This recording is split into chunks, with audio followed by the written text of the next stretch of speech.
म्हटलं जातं बाबा लव्ह मॅरेज फार टिकत नाही, याबद्दल तुमचं मत नेमकं काय आहे?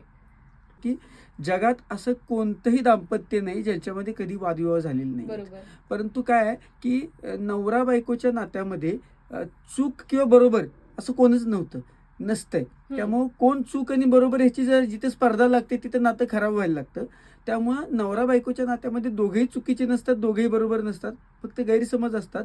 ते गैरसमज दोघांनीही तुमच्या बेडरूमच्या 4 भिंतीच्या आतमध्येच करायचे असतात आणि तिथंच ते संपवायचे असतात. बरोबर. ज्यावेळेला नवरा बायकोच्या वादामध्ये तिसरा व्यक्ती एंटर करतो, तो त्याची मतं देतो किंवा तो त्याच्या मताप्रमाणे सोडवायचा प्रयत्न करतो, त्यावेळेला वाद विकोपाला गेल्याचं जास्त दिसून येतं.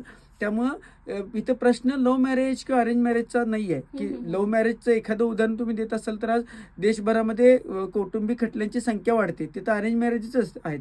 ते काय लव्ह मॅरेज करणारी फक्त कोर्टात गेले असं नाहीये. वेगळं व्हायचं असेल तर तुम्हाला हजारो कारणं सुद्धा अपुरी पडतात.